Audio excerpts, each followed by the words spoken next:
하나님 말씀 누가복음 7장 36절에서 50절까지의 말씀을 제가 한 절 여러분들이 한 절씩 교독하도록 하겠습니다.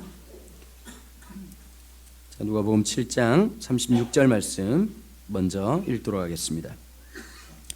한 바리새인이 예수께 자기와 함께 잡수시기를 청하니 이에 바리새인의 집에 들어가 앉으셨을 때에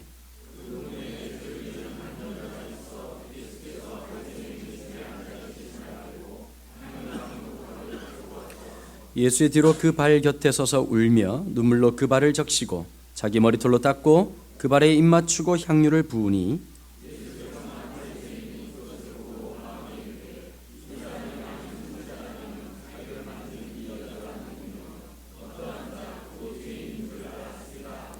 예수께서 대답하여 이르시되 시몬아 내가 네게 이를 말이 있다 하시니 그가 이르되 선생님 말씀하소서.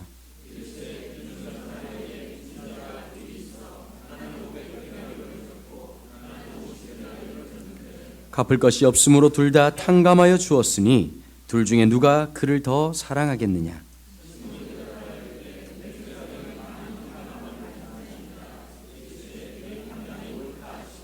그 여자를 돌아보시며 시몬에게 이르시되 이 여자를 보느냐?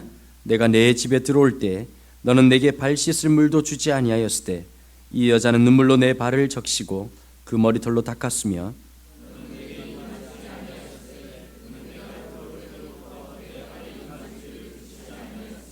너는 내 머리에 감람유도 붓지 아니하였으되 그는 향유를 내 발에 부었느니라.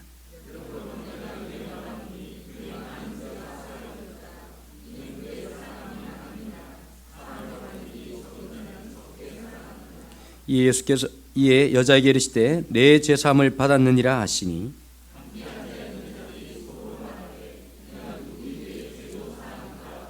함께 읽겠습니다. 예수께서 여자에게 이르시되 내 믿음이 너를 구원하였으니 평안히 가라 하시니라. 아멘.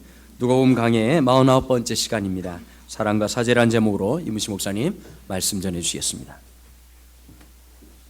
다시 한번 기도하겠습니다. 하나님 아버지 감사합니다. 이 시간 저희들이 예배자로 쓰게 하셔서 감사합니다. 윤성진 목사님 말씀을 통해서 주님을 만난 사람들의 모습을 저희가 마음에 그려보았습니다. 내 안에 희미해지던 그 첫 만남의 깊은 은총이 오늘 우리 속에 다시 소망되게 하시고 간절함이 되게 도와주시기를 원합니다. 주님, 예배 드릴 때마다 그 만남으로 가까이 이끌림 받게 도와주시옵소서. 저희의 죄와 육신의 무게로는 하나님 앞에 한 발자국도 더 가까이 갈 수가 없습니다. 주님의 능력으로 은혜로 이끌어 주시옵소서. 주님 앞에 서서 주님 앞에서 말씀 듣는 이 시간 되게 도와주시옵소서. 예수님 이름으로 기도드립니다. 아멘. 오늘 본문은 바리새인 시몬이라는 사람의 집에서 일어난 한 사건을 누가는 기록하고 있습니다. 근데 오늘의 이 사건을 기록하면서 누가는 바로 그 앞에 예수님이 한 비유를 드셨습니다. 예수님은 당대 바리새인들의 영적 상태를 탄식하시며 장터에 앉은 아이들이다라고 말했습니다. 장터의 아이들이란 너무 그 이해관계에 반들반들 달아버려서 이익에만 민감하지 다른 사람의 슬픔이나 기쁨에 대해서는 공감할 줄 모르는 무감각하고 무정해진 이런 사람의 마음을 가르치는데 당대 바리새인들의 심령 상태가 그랬던 것입니다. 그래서 장터에 앉은 아이들을 비유로 하시며 탄식을 하셨습니다. 근데 이 탄식을 하고 나서 바로 누가는 시몬이라는 한 바리새인의 집에 주님이 가셨다 이렇게 얘기하고 있어요. 여기는 연관성이 있습니다. 당대 바리새인들, 장터에 앉은 사람들의 가장 큰 문제가 무엇인가를 누가는 예수님의 이 시몬이라는 사람의 집에서 일어난 일을 통해서 좀 더 깊이 드러내고 깨우쳐 주려고 하는 것입니다. 오늘 대화 중에 중심으로 등장한 여인이 하나 나옵니다만 이 여인보다는 이 여인을 반면교사로 해서 주님은 시므온과 훨씬 더 많은 대화를 하고 계십니다. 사실 이 여인 사건을 통해서 주님은 시므온을 깨우치려고 하는데 좀 더 많은 중심을 두고 계시는 것을 볼 수 있습니다. 오늘 시므온 바리새인이라는 사람이 초청했다 하는 얘기가 나옵니다. 이 시므온이라는 사람은 당시 바리새인들의 분위기로 비추어 볼 때 상당히 예수님에 대해서 관용적이거나 적어도 중립적인 사람이라는 걸 알 수가 있습니다. 누가복음 4장에 보면 가버나움 회당에서 주님이 첫 사역을 하고 나자 당대 바리새인들은 예수를 죽이기로 결심합니다. 그래서 낭떠러지로 끌고 가서 밀어뜨려 죽이려고 했다라는 기록이 나와요. 그리고 그 후에 계속된 바리새인들과의 논쟁, 회당 논쟁을 통해서 예수님은 바리새인들의 거의 공적 상태가 되었습니다. 적대감이 충만하던 때에 누군가를 자기 집에 초청한다는 것은 그건 대단히 관용적인 태도가 아닌가. 이 시몬이라는 사람은 적어도 이런 입장이었을 겁니다. 듣기에 많은 이야기를 예수에 대해서 들었지만 나는 남의 말을 듣고 판단하는 사람이 아니다. 내가 직접 만나서 그분이 어떤 분인지 한번 봐야 되겠다. 그리고 그 당시에 선생님을 랍비를 집으로 초청하는 그 관례에 따라 예수님을 초청했습니다. 그러나 오늘 본문에 보면은 이 초청이 있음에도 불구하고 바리새인 시몬의 초청이 상당히 진심을 다한 건 아니었던 것 같아요. 우리도 초청을 받아서 가보면 이분들이 정말 진심한 마음으로 마음을 담아서 영접하는 건지 아니면 바쁜 가운데 그냥 대강 이렇게 바삐 영접한 건지 즉시 알 수 있거든요. 예수님에 대한 영접의 태도를 보면은 그냥 형식적인 탐 정도의 정말 깊이 예수님과 교제하고 예수님을 사랑하고 예수님을 받아들이려는 그런 영접은 아니었다는 걸 알 수 있습니다. 이 당시 손님을 초대하면요, 고대 중근동은 사람들이 먼 길을 광야길을 그 샌들을 신고 걸어서 옵니다. 그래서 먼지가 머리와 발에 가득 낍니다. 오늘 본문에 보면 식사를 할 때 앉으시니라고 되어 있는데 앉으신다는 단어가 카타클레오요. 이 단어는 비스듬히 누우신 거예요.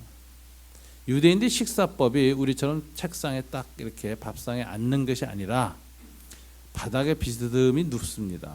보료 같은 걸 옆에다 끼고. 이건 이제 언제부터 시작된 식사법이냐? BC 6세기 바벨론의 포로로 끌려가고 나서 페르시아 지방의 그 문화 속에서 이제 동방에서 온 겁니다. 고대 동방에서. 그 사람들 그 양탄자에 딱 누워서 절반 누워서 먹거든요. 허리 아래는 쭉 펴고 상체만 이렇게 비스듬히 기울여 가지고 밥을 그래서 급하게 빨리 못 먹습니다. 천천히 대화하면서 이 누워서 먹는 이런 식사법입니다.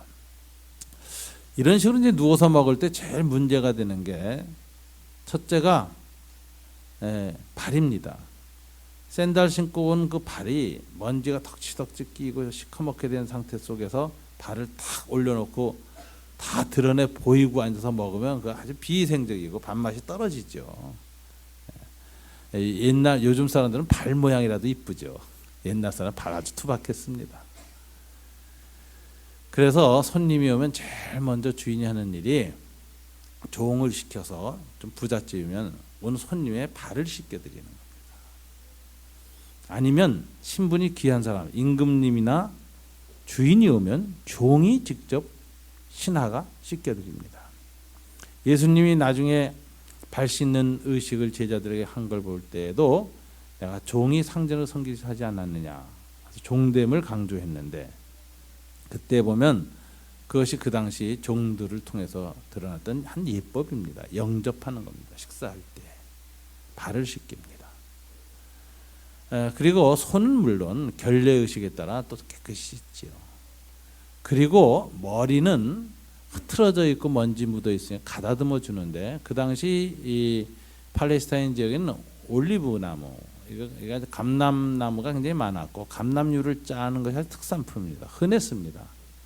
그걸 가지고 머리를 싹 빗어서 넘겨주면 아주 깔끔하고 정결하게 되고 빛납니다. 그렇게 해서 손님을 식사 자리에 이렇게 모시는 것이 예법입니다.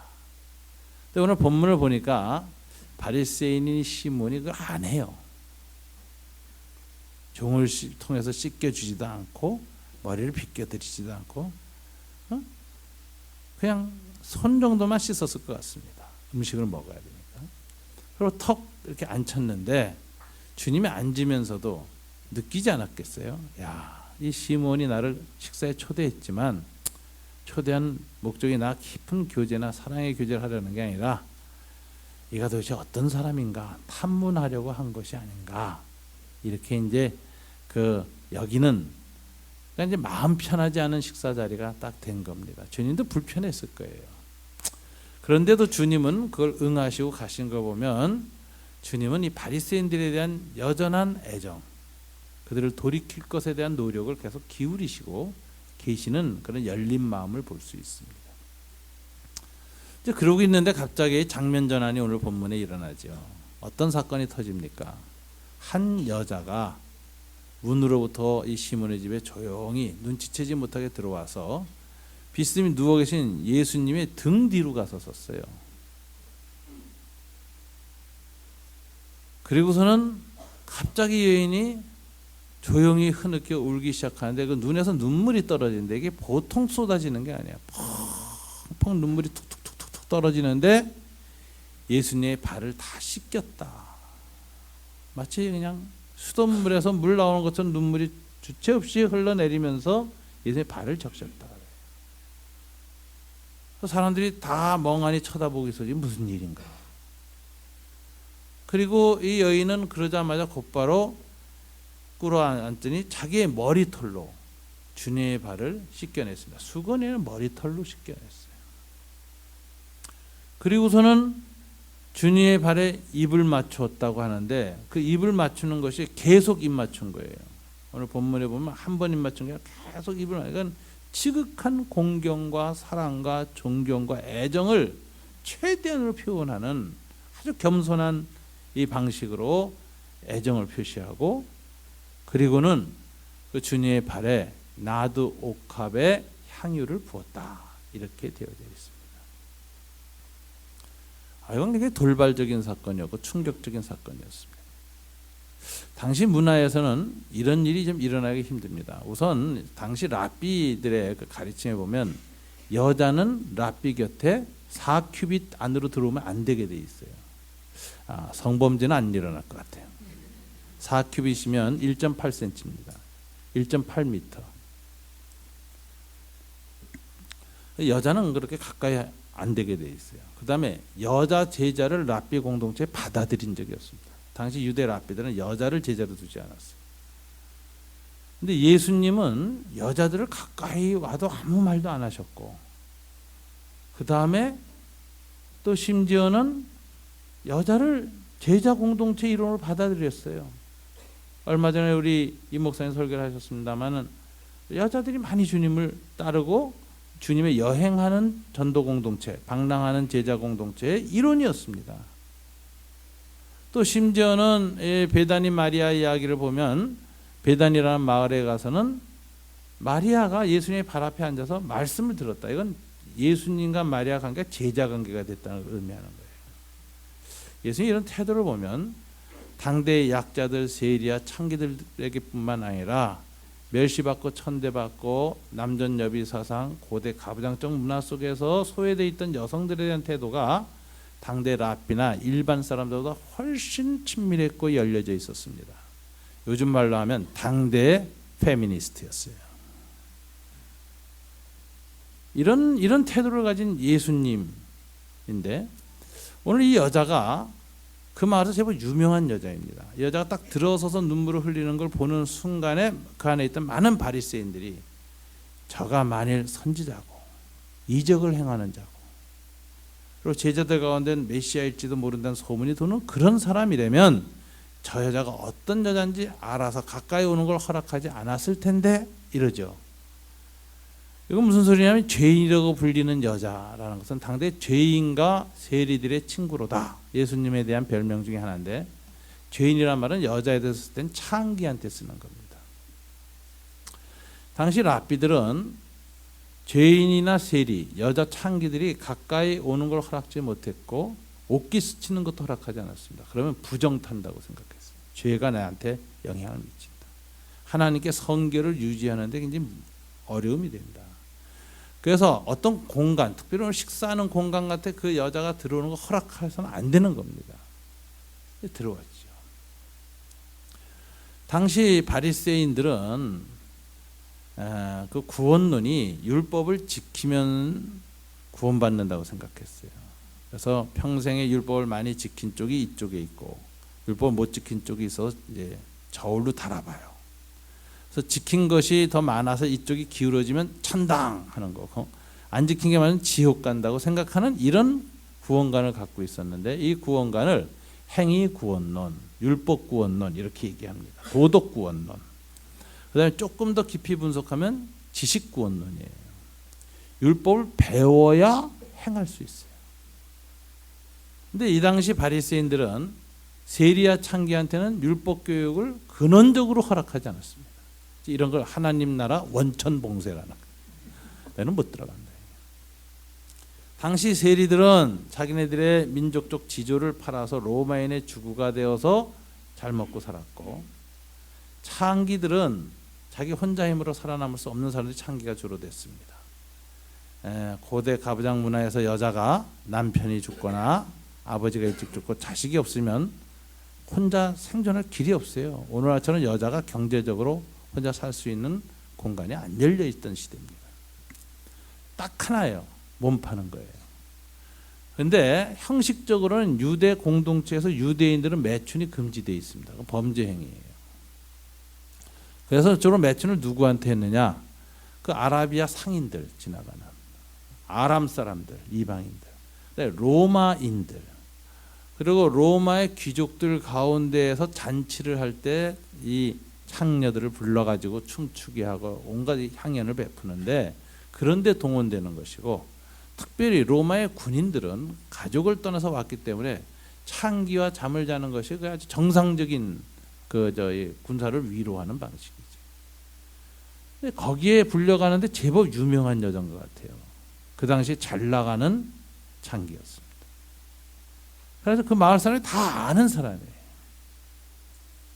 그래서 딱 그 여자가 들어온 순간에 저 유명한 창기가 이러고 바리새인이 쳐다보는데 이 여자가 가서 예수님께 그런 자세를 보였습니다. 여러분 이 여자가 특별히 나드 옥합을 주님께 바쳤다.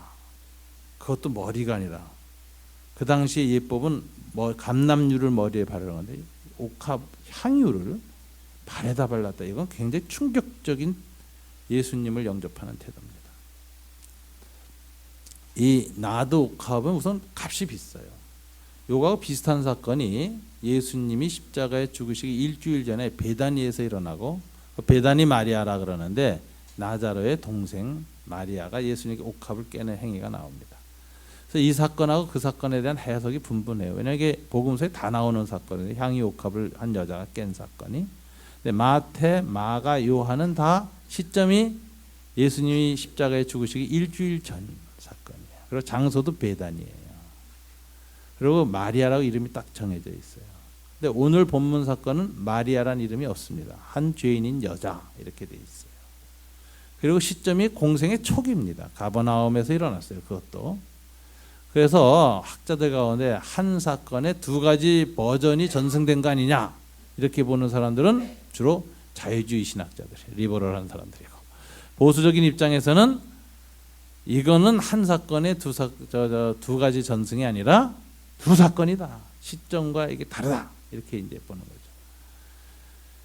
거죠. 누가가 이 사건을 기록을 하였는데 이 여자가 누구냐? 그것도 후대의 말이죠. 이 여자가 막달라 마리아다라는 주장을 그레고리 대제 이후 캐토릭에서 합니다. 근데 성경에는 이 여자가 막달라 마리아라는 전혀 근거가 없습니다.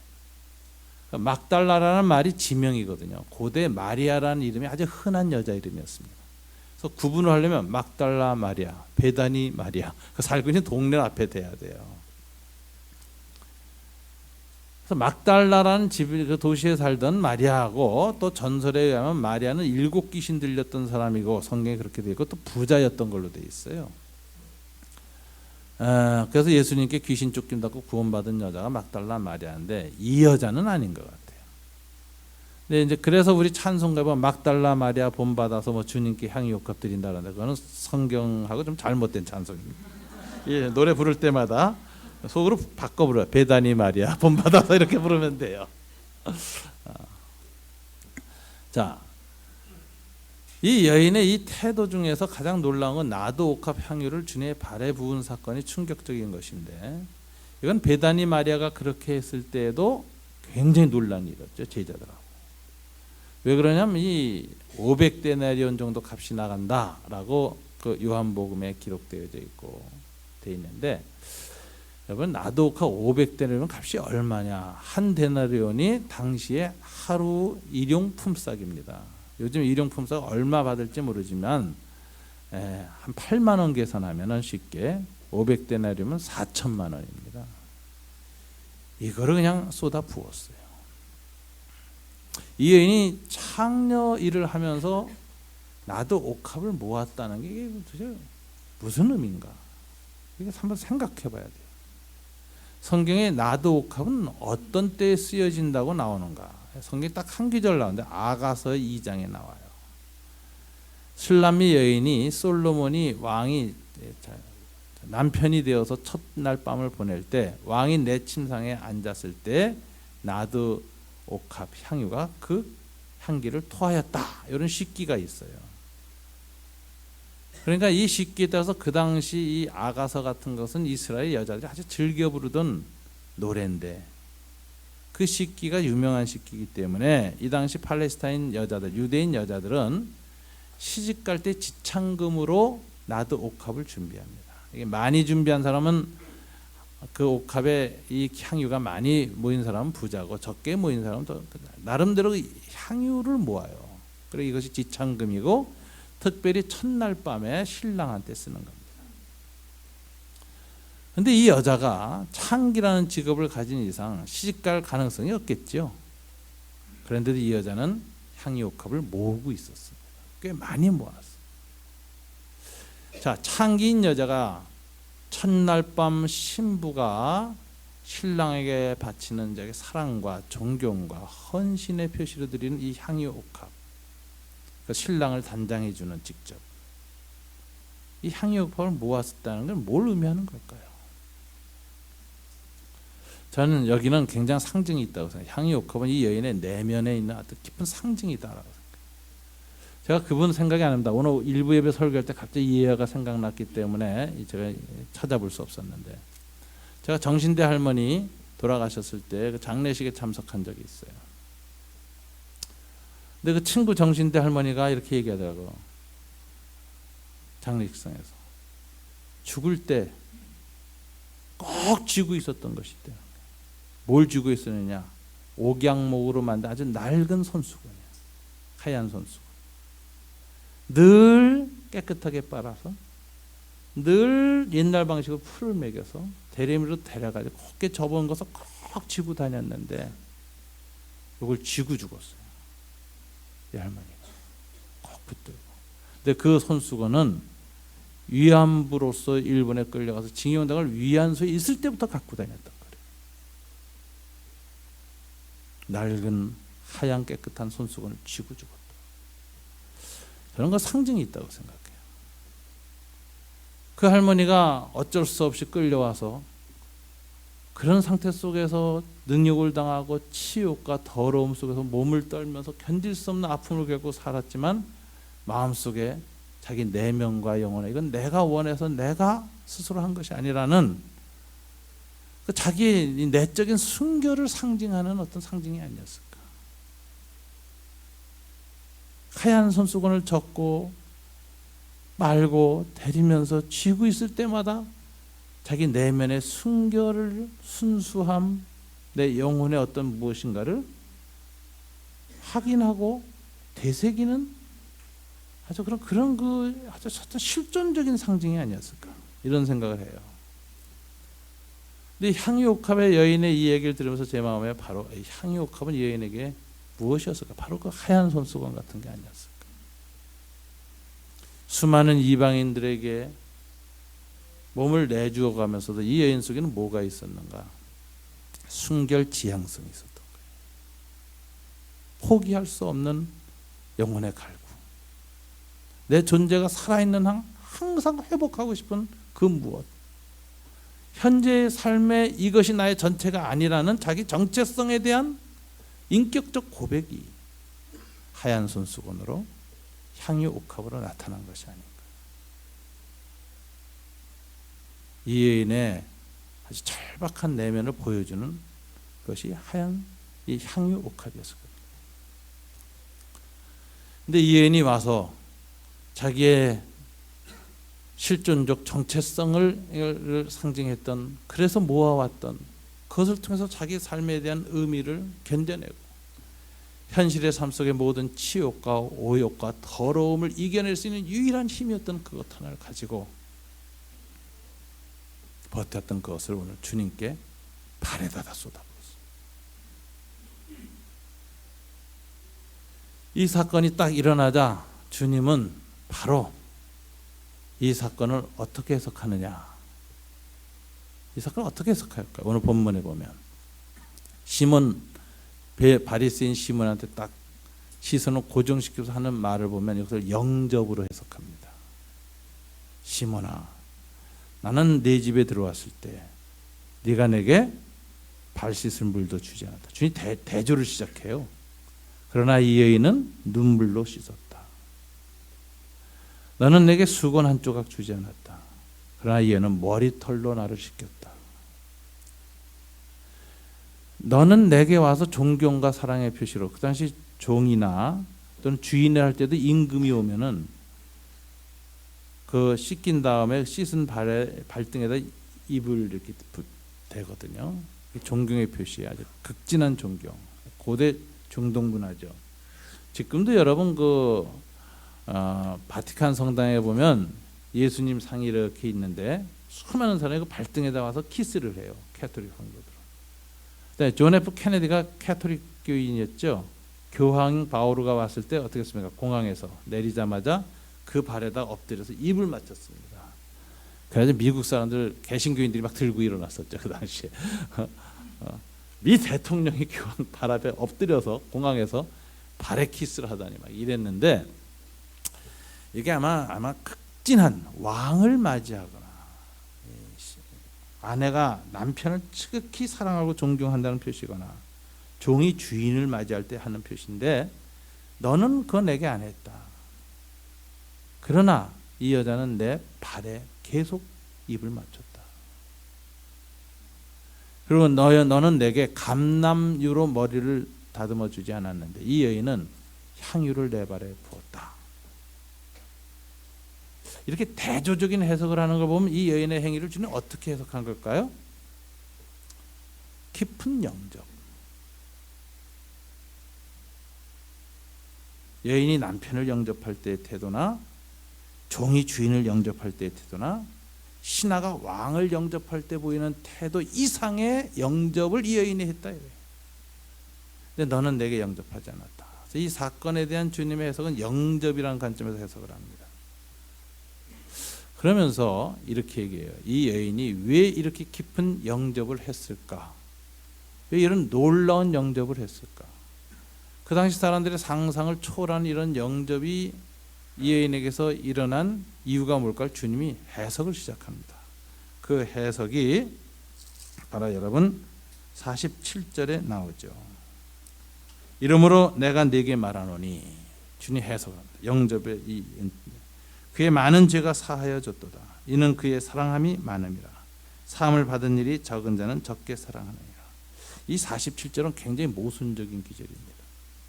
왜 그러냐면은 그의 많은 죄가 사해졌도다라고 선포하고 그 여인의 죄가 사해진 이유는 그의 사랑함이 많음이라. 그 사랑이 많으면 사죄가 된다. 이렇게 하면은 이 사죄는 사랑의 결과죠.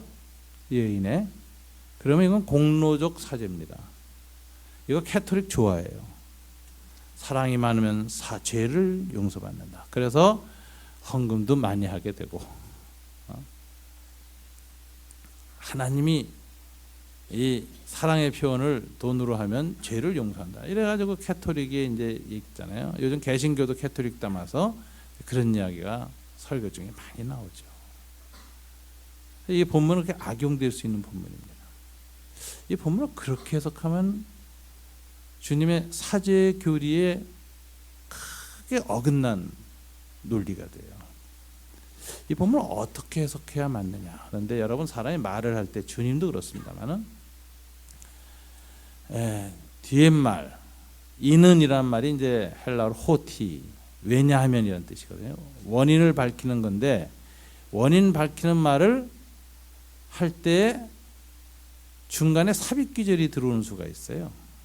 삽입적 귀절이에요. 문법적으로는 바로 앞문장을 받지만, 왜냐하면 하고 앞문장의 원인을 설명하는 거지만, 어떤 때는 말하다 보면 그 앞문장을 설명할 때가 있는 거예요. 가운데 삽입 귀절이 꼈다는 건데, 그러면 삽입 귀절을 한번 그 앞을 보는 겁니다. 이러므로 내가 네게 말하노니 그의 많은 죄가 사해졌도다라는 것은 예수님의 급해서 먼저 나온 삽입 귀절이고, 그럼 이는이란 말을 어디다 받느냐면 46절에 받는 거예요. 그럼 이렇게 읽는 거죠. 너는 내 머리에 감람유도 붓지 아니하였으되 그 여인은 향유를 내 발에 부었느니라. 이는 그의 사랑함이 많으니라. 자, 이렇게 되면 해석이 되는 거죠. 이 여인이 예수님께 감람유를 다 부은 것은, 향유를 부은 것은 원인이 뭐예요? 많은 사랑, 예수님에 대한 깊은 사랑 때문에 그 행동을 했다는 거예요. 그러면서 이 사랑이 이렇게 다른 사람들을 깜짝 놀라게 하고 보통 사람의 수준을 넘어갈 정도의 사랑의 행위를 하게 된 이유를 또 뭐냐? 그 다음 줄이 설명하는 거죠. 그 다음 줄 뭐라고 했죠? 사함이 받은 일이 적은 자는 적게 사랑하느니라. 시몬, 너는 사함 받은 일이 적기 때문에 나를 적게 사랑하고, 그래서 이렇게 적당한 영접을 했다. 그러나 이 여인은 죄 사함을 많이 받았기 때문에 그 결과로 나를 깊이 사랑하는 마음이 생겼고, 그래서 이렇게 향유를 부으며 나를 영접하였다라고 해석을 하는 겁니다. 그럼 주님이 이게 논리적으로 설명하기 전에 먼저 삽입 기절로 툭 먼저 튀어나온 선언이 있어요. 이 선언을 잘 봐야 되는데 뭐라고 했죠? 이러므로 내가 네게 말하노니, 바리새인 시몬을 바라보면서 하는 말이죠. 그의 많은 죄가 사하여졌도다. 사죄 선언을 해요. 주님이 급해서 한 거예요. 감동받아서 선언부터 먼저 나오고 나중에 설명이 나오는 거예요. 근데 이 선언할 때 놀라운 부분은 사하여졌도다 할 때 이 졌도다라는 동사를 오늘 본문에 보면 완료형을 써요. 현재형으로 해요. 지금 사해진 게 아니야. 완료형이라는 건 이미 전에, 이 여인은 죄 사함을 이미 전에 이미 받은 여자다. 사해졌다. 죄 사함이 이미 전에 일어났던 여자다. 이렇게 설명해요. 똑같은 용법이 50절에도 나옵니다. 예수께서 여자에게 이르시되 네 믿음이 너를 구원하였으니 평안히 가라 하시니라. 여기서도 구원하였으니가 완료 시제예요. 그러니까 이 여자가 예수님에 대한 믿음을 가진 것이 지금 이 잔치석상이 아니었고 그 전이었고, 그 믿음으로 죄 사함을 체험한 것도 이미 그 전이었고, 그것을 지금 주님이 다시 확인만 해주는, 이 사건을 통해서 확인해 주는 것이에요. 그럼 이 여인은 어떻게 돼서 그 전에 이미 믿음과 죄 사함의 은총을 누렸을까? 저는 이 여자가 그 전부터 예수님을 상당히 쫓아다녔다고 봅니다. 그 메시지에 끌리기 시작했어요. 감히 당시 랍비들의 교훈에 따라 1.8m 안으로 가까이 갈 수도 없었고, 멀리서 서서 곁으로 들었지만 그 메시지에 점점 깊이 끌리는 거예요. 오늘날 기독교인들은 신앙이 있고 하나님 있고 내세를 믿어도 강조점 80% 내지 90%는 현세적입니다. 우리는 현세에서 먹고 사는 문제, 행복한 문제에 너무 관심이 많아요. 우리는 내세에 대해서 관심이 별로 없습니다. 그때 죽을 때 닥쳐서 하면 되지 뭐 미리 내세 걱정해요. 현세도 힘든데. 그런데 고대인들은 16세기 이전 인간들은 좀 달랐습니다. 굉장히 내세적이었어요. 종교적이었어요. 예수님 당시에는 훨씬 더 내세 중심적 종교적이었습니다. 그래서 그 사람들의 사고방식이 뭐냐면 내세의 영원한 삶이 뭐에 의해서 결정돼요? 현세에서 율법을 지키느냐 안 지키느냐에 결정되니까 죽어라고 율법 지킨 거예요. 영원한 삶을 결정하니까. 이만큼 내세적이고 영혼에 대한 관심이 많은데 원천적으로 영혼의 세계에서 배제된 사람들이 바로 이 창기 같은 사람들이죠. 이 사람들이 삶에서 느끼는 소외라는 건 굉장한 소외였습니다. 우선 가난의 소외, 의지할 데가 없다. 그 다음에 종교적 소외, 더러운 자가 돼서 끼워주질 않아요. 제사도 못 드리고 회당에도 못 가. 율법 선생님 가까이 가지도 못해. 종교적이고 내세적인 사고가 팽배했던 사는 사람들한테 그게 얼마나 고통스러운 소외였는지 몰라요. 근데 그보다 더 무서운 소외는 영원한 소외. 나는 죽어서 천당 갈 수가 없다. 하늘나라 갈 수가 없다. 영원한 지옥에 갈 것이다. 이렇게 더럽혀졌고 더러운 존재로 살아남았기 때문에 이렇게 정말 이렇게라도 살아나가야 되는 내 삶의 현실을 내가 받아들이는 이상 나는 하나님 나라 못 들어간다 라는 그 자기 절망, 자기 고뇌가 얼마나 깊었는지 모르죠. 이 여자는 더 깊었을 겁니다. 왜 그러죠? 에휴, 지옥에 가든지 어디 가든지 난 모르겠다. 그냥 돼지처럼 산 여자면 괜찮아요. 이 여자는 그런 여자가 아니에요. 비록 그런 삶을 살지만 머릿속에서는 계속한 순결에 대한 의식이 있었다. 포기할 수 없는 자기 정체성은 나도 옥합이었다. 이 순결에 대한 의식이 끝까지 남아있기 때문에 죄의 무게가 쌓여지고 더러움의 깊이로 들어갈수록 더 견딜 수 없었을 거예요. 정결의식이 깊은 사람은 죄에 대해서 민감해집니다. 돼지는 더러움에 민감할 수가 없어요. 돼지에 대한 오해 중에 하나가 돼지가 굉장히 깨끗한 짐승이래네. 더럽게 키워서 그렇지. 깨끗한 짐승을 그렇게 더럽게 키우면 돼지도 별 수 없어요. 더러움에 익숙해져요. 어떤 사람이 죄에 민감하고 영적 민감성이 살아있는가 보면은 정결 의식이 있는 사람이라는 거예요. 정결을 체험한 사람. 깨끗한 것이 무엇이라는 정결 감각이 영혼과 자기의 육체의 마음속에 남아있는 사람은 더러워지는 걸 못 견디는 거죠. 여러분들도 매일 양치질하고 잠을 자면요, 어느 날 피곤해서 양치질 안 하고 팍 쓰러졌다가 1시간에 잠 깹니다. 이것 때문에 일어나서 양치질 해야 잠이 와. 손발 씻어야 잠이 와. 근데 한 달만 안 해보세요. 그다음부터는 잠 잘 옵니다. 입에서 냄새가 펑펑 나서 까딱없어요. 손발이 끈적거려도 까딱없이 잡니다.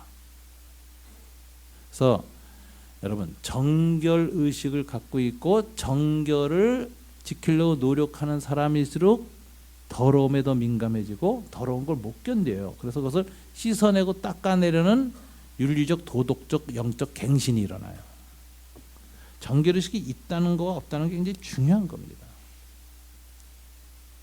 하나님을 만난 사람들의 특징이 하나님의 거룩에서 죄가 사함받고 죄가 사라지고 그 영광과 눈으로 볼 수 없는 찬란한 하얀 빛, 예수님에게서 이제 변화산에서 그 빛이 나타나잖아요.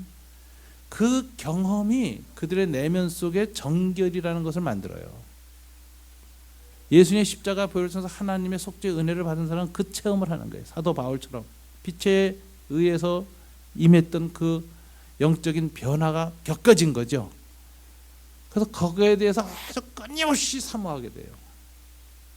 더러워지면 못 견뎌서 자꾸 그걸 회복하려고 십자가 밑에 나가고 하나님 앞에 나가고 주님의 은혜를 구해요. 지성소로 들어가고 싶어서 굉장히 부르짖습니다. 지성소 문이 열리기를 소망하게 됩니다. 지성소에 서게 되기를 간절히 원하게 됩니다. 이게 내적 정결 의식이라는 거죠. 하나님이 우리 안에 심어주는 겁니다. 성령이 불로 태워서 만든 거룩한 부분입니다. 이게 있고 이것을 관리하는 사람은 날마다 죄 가운데 그냥 포기하고 뒹굴르질 못해요. 계속 씻고 일어납니다. 씻고 계속 나아갑니다. 내가 더 이상 이 죄된 상태에서 이 상태로 머물러서 안 된다라는 내 안에 있는 죄책감과 죄에 대한 민감성이 굉장히 예민하게 일어나요. 못 견뎌요. 그 상태로 못 살아요.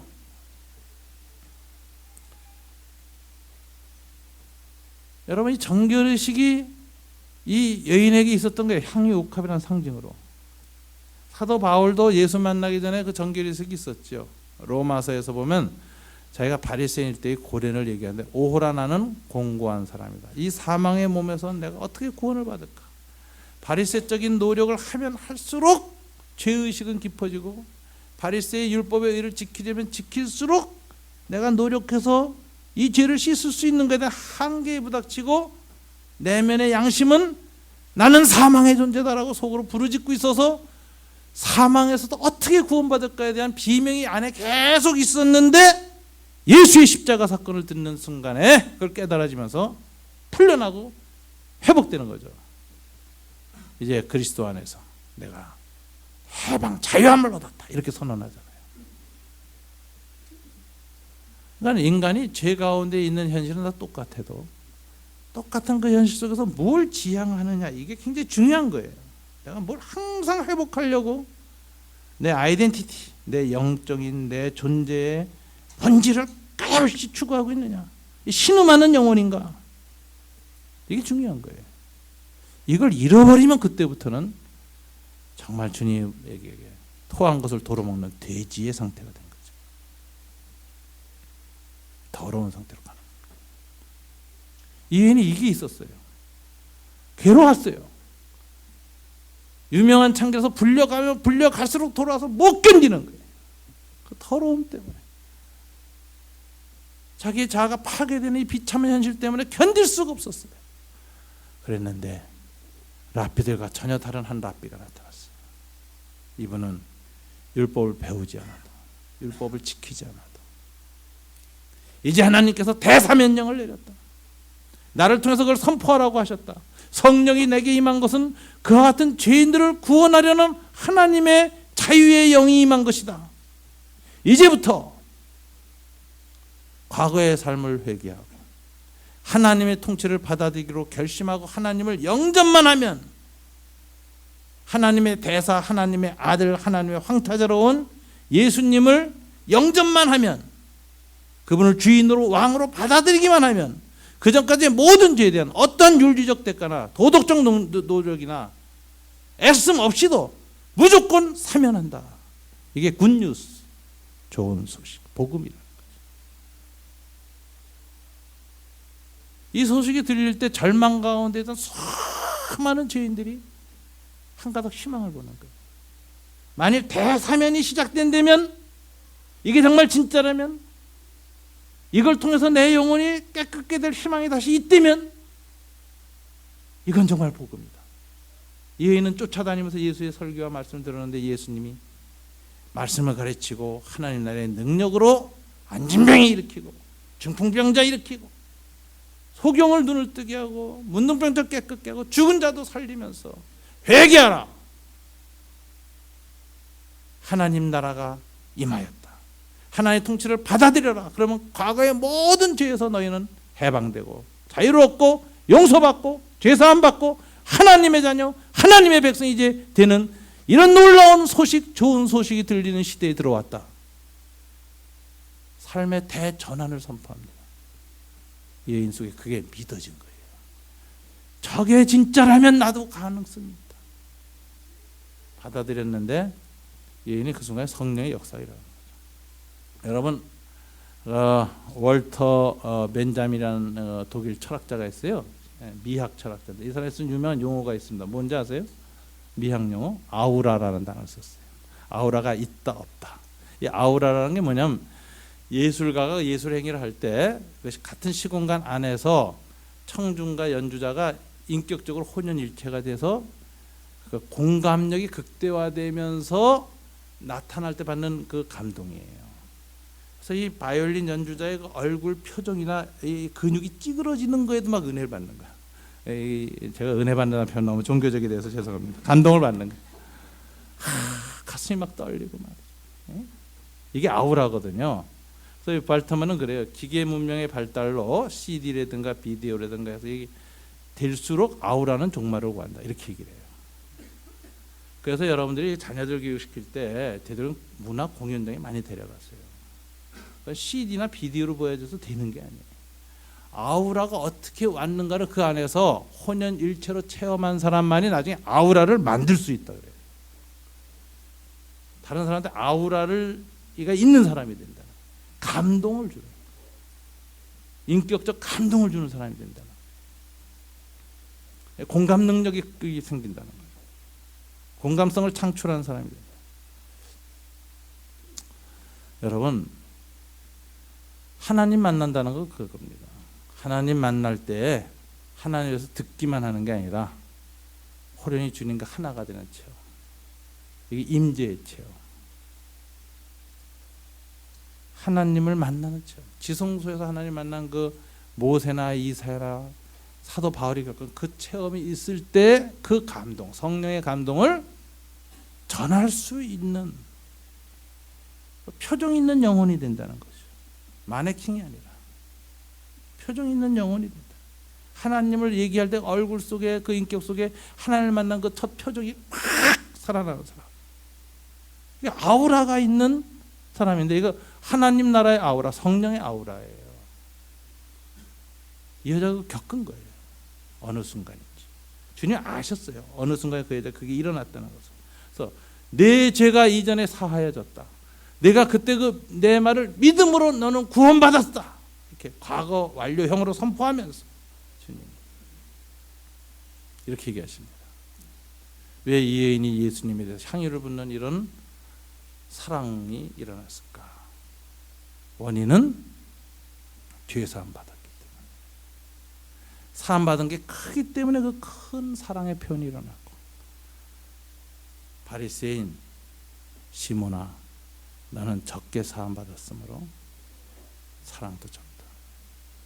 이렇게 얘기합니다. 저는 성령의 아우라, 하나님 사랑의 힘은 어디에서 극대화되는가? 주님은 딱 하나 했어요. 사죄의 체험. 죄사함이 많으면 사랑이 깊어진다. 하나님 누구 죄는 더 많이 사하고 500대리만 사해주고 누구는 50대리만 사해주는 불공평한 사죄 은총을 베푸시는 분일까요? 전 그렇지 않다고 생각해요. 십자가에서 주님이 우리를 위해서 죽으시고 사죄를 은혜를 베푸신 것은 보편적인 거예요. 누구나 다 똑같은 은혜를 내렸어요. 마치 소나기 올 때 똑같이 비가 내리지 어디에 더 많이 오고 더 안 내립니다. 그런데 여러분 보세요. 큰 그릇에는 비가 많이 담겨요. 작은 그릇에는 작게 담겨요. 바위처럼 단단한 건 한 방울도 안 들어가요. 모래밭에는 푹 잠깁니다. 우리 내면의 태도 때문에. 죄에 대한 민감성 문제, 죄에 대한 죄책감의 고뇌, 죄에 대한 무게, 신음하는 영혼의 고뇌가 문제. 아까도 말한 것처럼 하얀 손수건 혹은 향유옥합 같은 그 순결에 대한, 성결에 대한 지향성이 생생하게 살아있고 그 체험이 있던 사람, 혹은 그것을 강하게 지향하고 있는 사람은 죄의식도 많고 죄에 대한 고뇌도 많고 죄에 대한 아픔도 많았기 때문에 죄를 용서한다는 예수의 사죄 소식이 굿뉴스로 막 열리는 거고, 똑같은 소식을 듣고도 바리새인 시몬은 50밖에 안 열리는 거예요. 이 여자는 500이 열리죠. 저는 영적 공감성이라는 건 뭐냐? 오늘 예수님은 장터의 아이들 비유와 이 바리새인 얘기를 통해서 우리의 영적 공감성을 어떻게 확대시킬 것인가 얘기하는 거예요. 왜 너희들은 이렇게 장터 아이가 됐느냐? 이렇게 시므온 바리새인처럼 이렇게 무감동한 인간이 됐고 적당히 하나님 믿는 인간이 돼가고 있느냐? 저는 평생의 싸움 중에 하나가 세월이 갈수록 주님에 대해서 민감해지는 싸움을 한다고 생각해요. 가만 놔두면 둔해지고 무감각해지고 일상적이 되어버립니다. 이거 어떻게 넘어갈 수 있느냐가 평생의 싸움이라는 생각이 들어요. 오늘 주님이 얘기하셨어요. 어떻게 거기에 갈 수 있느냐. 우리 내면에서 사죄의 은총을 깊이 누려서 우리 안에는 그 무게와 죄의 양이 비어졌을 때 거기에 공명이 시작됩니다. 바이올린이나 첼로의 판을 보면 비었기 때문에 공명이 있습니다. 비었기 때문에 활이 현을 살짝 스쳐도 그 공명 속에서 쩌렁쩌렁 소리가 울려 퍼집니다. 공명이 있는 영혼, 비어진 영혼, 죄를 쏟아낸 영혼, 사죄의 은총을 깊이 받은 영혼 속에는 하나님의 말씀, 하나님의 터치, 성령의 감화 감동이 쩌렁쩌렁 내 속을 뒤흔들고 내 영혼의 표적을 만들어내고 감동을 일으키고 하나님을 향해서 속사람이 변화되기 시작합니다. 이걸 회복하는 것이 우리가 추구해야 할 길이에요. 오늘 예수는 이걸 잃어버리고 장터의 아이들이 돼버린 바리새인들을 볼 때 안타까우셨습니다. 시몬 바리새인에 대해서도 주님은 여전히 그를 깨우치기 위해서 오늘 이 여인을 반면교사로 삼아서 교훈을 주고 계십니다. 이것을 오늘 우리가 받아야 됩니다. 왜냐하면 우리들은 장터의 아이들이기 때문에. 20세기, 21세기 문명은 자본주의 문명입니다. 온 세상이 시장터가 됐어요. 우리는 이해관계에는 민감하지만 하나님에 대해서는 민감성을 상실한 영혼으로 변해가고 있어요. 그래서 우리는 주님, 제 내면은 점점 바리새화되어 가고 있어요. 무감각해지고 있어요. 하나님에 대해서 둔감해지고 있습니다. 이거 회복할 수 있도록 좀 도와주십시오. 하나님 앞에 성령의 아우라, 하나님의 임재, 우리 안에 사죄 은총이 투명하고 깊어지고 넓어지기를 간절히 기도합시다. 우리 다 같이 이 말씀 붙들고 하나님 앞에 다 함께 기도하겠습니다.